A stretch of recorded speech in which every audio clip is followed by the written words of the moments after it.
आज 21 जुलाई 2021 के महावाक्य हैं। बाबा की मुरली का सार है, मीठे बच्चे, बाप आए हैं तुम बच्चों की अविनाशी ज्ञान रत्नों से झोली भरने। यह एक एक ज्ञान रत्न लाखों रुपयों का है। प्रश्न है, गुप्त दान का इतना अधिक महत्व क्यों है? बाबा ने बताया, क्योंकि बाप तुम्हें अभी गुप्त ज्ञान रत्नों का दान देते हैं, इसे दुनिया नहीं जानती। फिर तुम बच्चे इन ज्ञान रत्नों का दान करने से विश्व की राजाई ले लेते हो। यह भी गुप्त है, ना कोई लड़ाई, ना कोई बारूद आदि, ना कोई खर्चा। गुप्त रीति से बाप ने तुम्हें राजाई दान में दी, इसलिए गुप्त दान का बहुत महत्व है। डबल ओम शांति। एक शिव बाबा कहते हैं, एक ब्रह्मा दादा कहते हैं। दोनों का स्वधर्म है शांत। दोनों ही शांति धाम में रहने वाले हैं। तुम बच्चे भी शांति धाम में रहने वाले हो। निराकार देश में रहने वाले आए हो साकारी देश में पार्ट बजाने, क्योंकि यह ड्रामा है ना। बच्चों को ड्रामा के आदि मध्य अंत का ज्ञान बुद्धि में भरा हुआ है, ऊपर से लेकर नीचे तक। ऊंचते ऊंच भगवान, उनके साथ बच्चे। इन बातों को अच्छी रीति समझो। तुम्हारे सिवाय यह ज्ञान कोई में है नहीं। तुम पढ़ते हो खुदाई स्कूल में। भगवानुवाच, भगवान तो एक ही है, कोई 10-20 भगवान नहीं हैं। जो भी सब धर्म वाले हैं, उनकी जो भी आत्माएं हैं, सबका एक ही बाप है। फिर बाप सृष्टि रचते हैं तो कहा जाता है प्रजापिता ब्रह्मा। शिव को प्रजापिता नहीं कहेंगे, प्रजा तो जन्म मरण में आती है। आत्मा संस्कार के आधार से जन्म मरण में आती है। फिर चाहिए प्रजापिता ब्रह्मा। गाया हुआ है, परम पिता परमात्मा प्रजापिता ब्रह्मा द्वारा रचना रचते हैं। उनको बुलाया ही जाता है पतित पावन आओ। जब दुनिया पतित बनती है और उनका अंत होता है, तब ही बाप आते हैं पतित से पावन बनाने। अब तुम जान गए हो, बाप आते भी एक बार हैं और कब आते ही नहीं। अभी तुमको सारी नॉलेज मिली है। तुम ड्रामा के एक्टर्स हो ना। ड्रामा के एक्टर्स को सब की एक्ट का ज़रूर पता होना चाहिए कि क्या क्या पार्ट है। वह होता है छोटा हद का पार्ट व ड्रामा। उनका तो सबको पता पड़ जाता है। तुम भी देखकर आते हो। चाहो तो लिख भी सकते हैं, याद कर सकते हैं, छोटा सा होता है। यह तो बहुत बड़ा बेहद का ड्रामा है, जिसको तुम सतयुग से लेकर कलयुग अंत तक जानते हो। अभी तुम बच्चे जानते हो, हमको बेहद के बाप से बेहद का वर्षा मिलता है। फिर हद के बाप से हद का वर्षा, हद की प्रॉपर्टी मिलती है। बाबा ने समझाया था, राजाएं जो बनते हैं वह अगले जन्म में दान पुण्य आदि करने से एक जन्म के लिए राजा बनते हैं। ऐसे नहीं कि वह दूसरे जन्म में भी बनेंगे। तुम जो सतयुग में राजाएं महाराजाएं थे, ऐसे मत समझो कि तुम्हारी राजाई कोई गुम हो जाती है। फिर जब भक्ति मार्ग होता है, तब भी वह जास्ती दान पुण्य करते हैं, तो वह भी राजाई में आते हैं, परंतु वह फिर हो जाते हैं विकारी राजाएं। तुम ही हो जो पूज्य थे सो फिर पुजारी बने हो, वह होता है अल्पकाल का सुख। दुख तो सिर्फ अभी होता है, अभी तमो प्रधान में भी तुमको सुख है, कोई लड़ाई झगड़े की बात नहीं। यह तो बाद में होता है, जब लाखों की अंदाज में हो जाते हैं, तब लड़ाई आदि शुरू हो जाती है।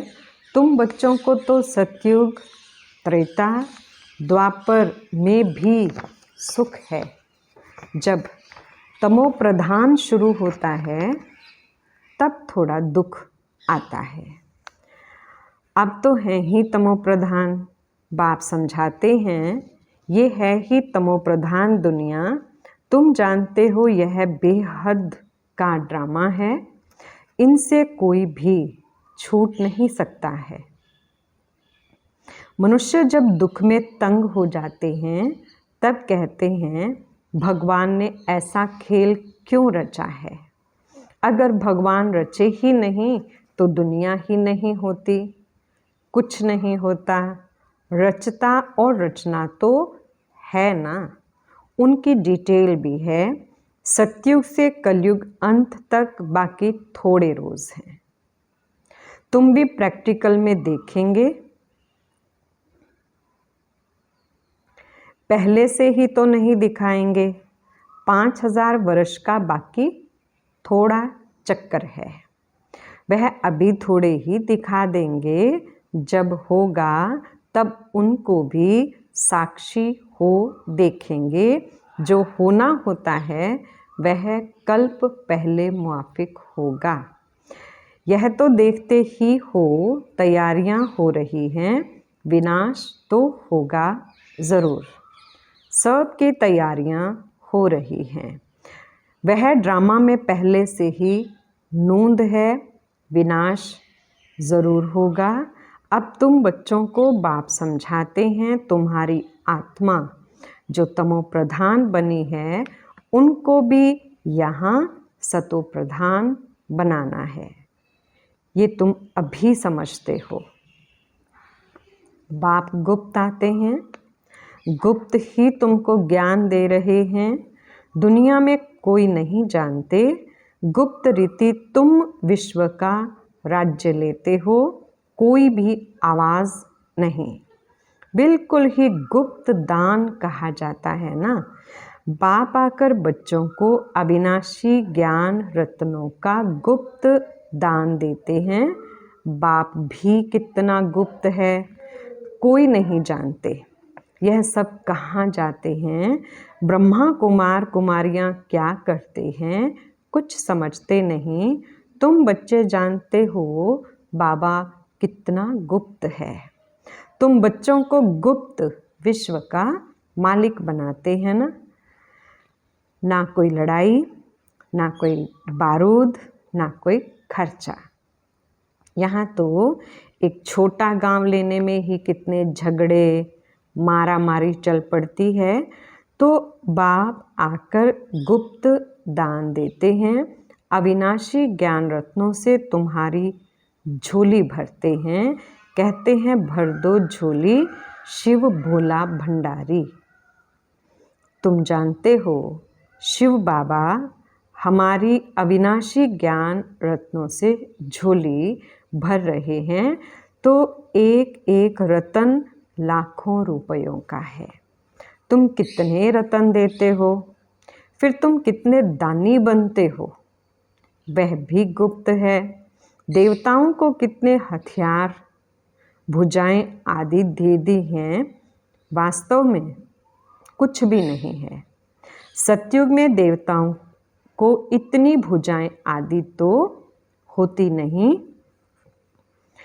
कलयुग में कितने अनेक प्रकार के हथियार दे दिए हैं। विनाश के लिए बॉम्ब्स हैं तो फिर तलवार बाण आदि क्या करेंगे।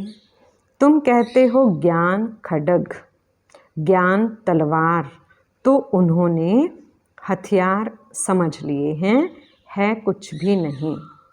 तुमको तो गुप्त दान मिलता है, फिर तुम सबको गुप्त दान देते हो। तुम जानते हो बाबा हमको श्रीमत दे रहे हैं, श्रीमत है ही भगवान की। तुम जानते हो हम आते हैं नर से नारायण बनने, उनको सर्वगुण संपन्न 16 कला संपूर्ण दैवी गुणधारी कहा जाता है। दैवी गुण सिर्फ उन देवी देवताओं में होते हैं, फिर कलाएं कम होती जाती हैं। जैसे संपूर्ण चंद्रमा की रोशनी अच्छी होती है, फिर कम होती जाती है। कम होते होते बाकी एकदम पतली लीक बच जाती है। सारा गुम नहीं होता, लकीर ज़रूर होती है, जिसको अमावस कहते हैं। अब तुम्हारी है बेहद की बात। तुम 16 कला संपूर्ण बनते हो। दिखाते हैं कृष्ण के मुख में माताएं चंद्रमा देखती हैं। यह हैं साक्षात्कार की बातें, जिसकी समझानी बाप बैठ देते हैं। अब तुमको संपूर्ण बनना है। माया का संपूर्ण ग्रहण लगा हुआ है, बाकी जाकर लकीर बचती है। सीढ़ी उतरते आए हैं, सबको सीढ़ी उतरनी है, तब ही फिर सबको वापस जाना पड़े।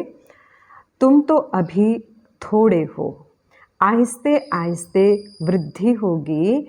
पढ़ाई में बहुत नहीं पास होते, तुम्हारे सेंटर्स भी धीरे धीरे वृद्धि को पाते रहते हैं। समय नज़दीक आता जाएगा, फिर समझेंगे इन्हों में क्या है। दिन प्रतिदिन वृद्धि को पाते रहते हैं। अभी कहते हैं हमने समझा था ये कहाँ तक चलेंगे, ख़त्म हो जाएंगे। शुरू में इस डर से बहुत भाग गए, पता नहीं क्या होगा, ना यहाँ के ना वहाँ के रहेंगे, इससे तो भागो। भाग गए, फिर उनमें से आते रहते हैं। बाप कितना सहज रीति से बैठ समझाते हैं। इन अबलाओं अहिल्याओं को कोई तकलीफ़ नहीं देते हैं, उन्हों का भी उद्धार तो होना है ना। कहते हैं बाबा हम तो कुछ पढ़ी लिखी नहीं हूँ। बाप कहते हैं कुछ नहीं पढ़ी हो तो बहुत अच्छा है। शास्त्रों आदि जो भी पढ़े हो वह सब भूल जाओ। मैं कुछ जास्ती पढ़ाता नहीं हूँ, सिर्फ कहता हूँ मुझको याद करो, फिर बादशाही तुम्हारी है। बस तुम्हारा बेड़ा पार हो जाएगा। बच्चा पैदा हुआ और कहेंगे बाबा बस वर्षे का हकदार बन जाते हैं। यहाँ भी तुम हकदार बन जाते हो। बाप दादा को याद किया और राजधानी तुम्हारी, इसलिए गाया हुआ है सेकंड में जीवन मुक्ति। साहूकार लोगों का है पिछाड़ी का पाठ। पहले गरीबों की बारी है, तुम्हारे पास आपे ही आएंगे। दलितों का भी उद्धार होना है। भीलनी का भी गायन है। कहते हैं राम ने भीलनी के बेर खाए। वास्तव में राम भी नहीं है, शिव बाबा भी नहीं है। हाँ, हो सकता है इस ब्रह्मा को खाना पड़े। भीलनी आदि आएंगी, समझो टोली आदि ले आएं तो इनकार कैसे कर सकते हैं। भीलनी गणिकाएं ले आएंगी तो तुम भी खाएंगे। शिव बाबा कहते हैं मैं तो नहीं खाऊंगा, मैं तो अभोक्ता हूँ। तुम्हारे पास आएंगे सभी। गवर्नमेंट भी मदद करेगी कि इनको उठाओ, तुमको भी ऑटोमेटिकली प्रेरणा होगी। बाबा गरीब निवास है तो हम भी गरीबों को समझाएं। भीलनियों से भी निकलेंगे। इतना बड़ा झाड़ है, इनमें एक भी देवी देवता धर्म का नहीं रहा और सब धर्म में कन्वर्ट हो गए हैं। अब बाप कहते हैं जो भक्ति करने वाले हैं उनको समझाओ। तुम देख रहे हो सैपलिंग कैसे लगता है, ब्राह्मण कैसे बनते हैं, जो सूर्यवंशी चंद्रवंशी देवता बनते होंगे वही आते जाएंगे। एक बार भी सुना तो स्वर्ग में ज़रूर आएंगे। बाबा ने काशी कलवट का भी मिसाल सुनाया है। शिव पर जाकर बलि चढ़ते थे, उनको भी कुछ तो मिलना चाहिए। तुम भी बलि चढ़ते हो, पुरुषार्थ करते हो राजाई के लिए। भक्ति मार्ग में राजाई तो होती नहीं, वापिस कोई भी जा नहीं सकते। तो क्या होता है, उनके जो पाप किए हुए हैं उनकी सजा भोग चुकत कर देते हैं। फिर नए सिर जन्म होता है, नए सिर पाप शुरू होता है। बाकी रहना तो सबको यहाँ ही है। नंबर 1 में तुम ही हो, तुम ही 84 जन्म भोगते हो। सबको सतो रजो तमो में आना होता है। बाप कहते हैं इस समय सारी मनुष्य सृष्टि का झाड़ जड़ी भूत हो गया है। मनुष्य तो बिल्कुल घोर अंधियारे में कुंभकर्ण की नींद में सोए हुए हैं। एक कुंभकर्ण नहीं, अनेक हैं। तुम कितना भी समझाते हो सुनते ही नहीं हैं। जिनका पाठ है वह पुरुषार्थ करते हैं और वही माता पिता के दिल पर चढ़ते हैं। तखत नशीन भी वही बनेंगे। कितनी बच्चियां पूछती हैं बाबा बच्चों को डांटना पड़ता है। बाप कहते हैं इसका इतना कुछ नहीं है। तुम पुकारती हो हम पतितों को पावन बनाओ। बाप भी कहते हैं काम महाशत्रु है। ऐसे नहीं कहा जाता क्रोध शत्रु है। माताओं में इतना नहीं होता है, पुरुष बहुत लड़ाई करते हैं। अब बाप ने तो माताओं को आगे किया है, वंदे मातरम। नहीं तो माताओं को कहते हैं तुम्हारा पति गुरु ईश्वर है, उनकी मत पर चलना है। हथियाला बांधा फिर फट से पतित बने, यह ईश्वर मिला उनको। अभी राम राज्य स्थापन होता है, बाकी सब मरते जाएंगे। बाबा ने समझाया है विनाश काले विपरीत बुद्धि, विनाश काले प्रीत बुद्धि। तुम्हारी परमपिता परमात्मा से प्रीत बुद्धि है, तुम्हारी आत्मा जानती है। शिव बाबा इनमें आते हैं, इन द्वारा हम सुन रहे हैं। इतनी छोटी बिंदु है। शिव बाबा का यह टेम्परेरी रथ है, इनके द्वारा यह रुद्र ज्ञान यज्ञ रचा है जो बढ़ता ही जाएगा। बच्चों की बूंद बूंद से तालाब भरता रहता है। बच्चे अपना सफल करते रहते हैं क्योंकि जानते हैं यह तो सब कुछ मिट्टी में मिल जाना है, कुछ भी रहना नहीं है। इतना तो सफल हो जाए। सुदामा का भी मिसाल है ना। बच्चियाँ बाबा के पास चावल मुट्ठी व 6-8 रुपया भेज देती हैं।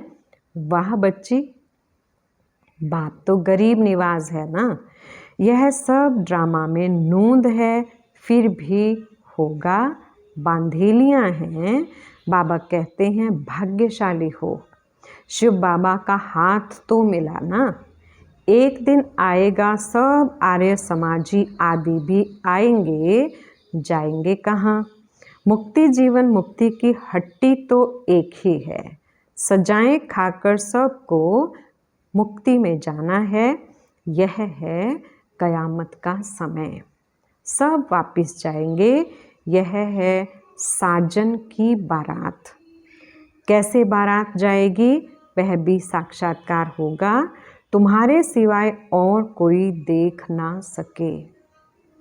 अच्छा, मीठे मीठे सिक्किलधे बच्चों प्रति माता पिता बाप दादा का याद प्यार और गुड मॉर्निंग। रूहानी बाप की रूहानी बच्चों को नमस्ते। हम रूहानी बच्चों की रूहानी बाप दादा को याद प्यार गुड मॉर्निंग और नमस्ते जी। धारणा के लिए पहला पॉइंट है, बाप द्वारा ज्ञान का जो गुप्त दान मिला है उसकी वैल्यू को समझ अपनी झोली ज्ञान रत्नों से भरपूर करनी है। सबको गुप्त दान देते जाना है। दूसरा पॉइंट बाबा ने कहा, इस कयामत के समय जबकि वापस जाना है तो अपना सब कुछ सफल करना है, प्रीत बुद्धि बनना है, मुक्ति और जीवन मुक्ति का रास्ता सबको बताना है। वरदान, सत्यता की शक्ति द्वारा प्रकृति व विश्व को सतो प्रधान बनाने वाले मास्टर विधि विधाता भव। विस्तार है, जब आप बच्चे सत्यता की शक्ति को धारण कर मास्टर विधि विधाता बनते हो तो प्रकृति सतो प्रधान बन जाती है, युग सतयुग बन जाता है, सर्व आत्माएं सद्गति की तकदीर बना लेती हैं। आपकी सत्यता पारस के समान है। जैसे पारस लोहे को पारस बना देता है, ऐसे सत्यता की शक्ति आत्मा को, प्रकृति को, समय को, सर्व सामग्री को, सर्व संबंधों को, संस्कारों को, आहार व्यवहार को सतो प्रधान बना देती है। स्लोगन है, योगी आत्माएं वह हैं जिन्हें प्रकृति की हलचल भी आकर्षित ना करे। अच्छा, ओम शांति।